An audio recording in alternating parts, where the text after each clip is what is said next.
सीताराम सीताराम सीताराम जय सीताराम, भज मन प्यारे सीताराम। आज कई दिनों बाद मानस के 151 दोहे से पहले भगवान शत्रुपा से किस रूप में मनु और शत्रुपा की कथा के संबंध में क्या कह रहे हैं गोस्वामी तुलसीदास जी, उसी पर मैं विस्तृत आख्यान देने जा रहा हूँ।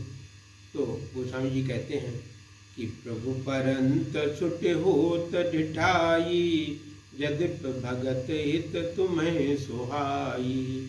तुम ब्रह्मादि जनक जग स्वामी, ब्रह्म सकल और अंतर जामी। अस समुझत मन संशय होई, कहा जो प्रभु प्रमाण पुण्य सोई। गोस्वामी जी कहते हैं कि हे प्रभु, परंतु मुझ में एक सुंदर घृष्टता हो गई। हे भक्तों के हितैषी भगवान, यद्यप वो ढिठाई आपको अच्छी लग रही है, आप ब्रह्मादि देवताओं के पिता अर्थात उत्पन्न करने वाले जनक हैं, आप संपूर्ण संसार के स्वामी हैं, सबके हृदय के अंतर्यामी था पर ब्रह्म है, फिर भी आप मेरे गर्भ में आकर हम दोनों के पुत्र बनेंगे, ऐसा समझने में मन को कुछ संदेह हो रहा है। क्योंकि इतने बड़े प्रभु जो पूरे संसार में व्याप्त रहते हैं, वो किसी के गर्भ में जन्म लेंगे, ये मुझे संदेह का विषय लगता है। परंतु जब आपने कहा तो इसमें किसी प्रमाण की भी आवश्यकता नहीं है। अर्थात ये आप अपने हमारे यहाँ पुत्र रूप में जन्म लेने का वचन दे दिया है तो अवश्य ही होगा। जे निज भगत नाथ तव आयहीं, और जो सुख पावै जो गति लयहीं। सोई सुख सोई गति सोई भगत, सोई निज चरण स्नेह। और सोई विवेक सोई रहन प्रभु, हमें कृपा कर देव। हे प्रभु, आप भगवान हैं, ऐश्वर्य षड ऐश्वर्य संपन्न है, इसलिए आपसे ये 6 वरदान मांगती हूँ कि हे प्रभु, जो आपके निजी भक्त हैं वे आपसे जो सुख पाते हैं और जो गति पाते हैं, और प्रभु आप कृपा करके मनु दंपति मनु और शत्रुपा को वही सुख, वही गत और वही भक्ति अपने चरणों में, वही स्नेह, वही विवेक और वही रहन अर्थात व्यवहार दे दीजिएगा।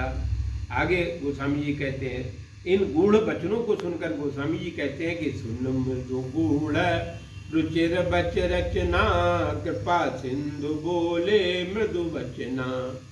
जो कछ रुचि तुमरे मन माही, मैं सुदीन सब संशय नाई। मात विवेक अलौकिक तोरे, कबो न मिटे अनुग्रह मोरे।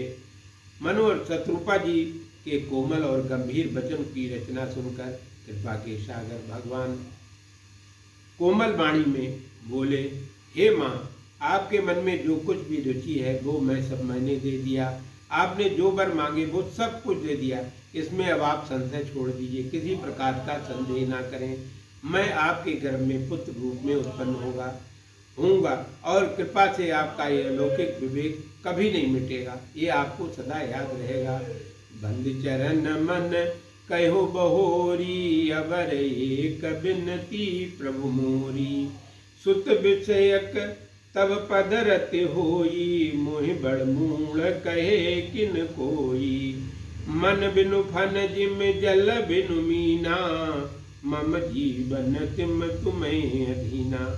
फिर मनु जी भगवान की वंदना करके श्री राम जी के चरणों की वंदना करके कहा, हे प्रभु, मेरी और एक विनती है, विनय है, इसको सुन लीजिए।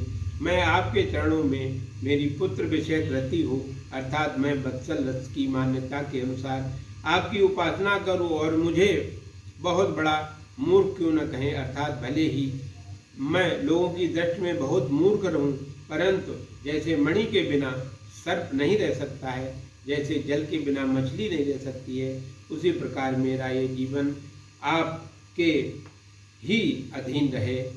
असबर मांगी चरण गए रहू, एवं तु करुणा निधि कयहु। अब तुम मम अनुशासन मानी, बसो जाए सुरपत रजधानी। ऐसा वरदान मानकर मनु जी के प्रभु के चरणों को पकड़ लिया और स्थिर हो गए।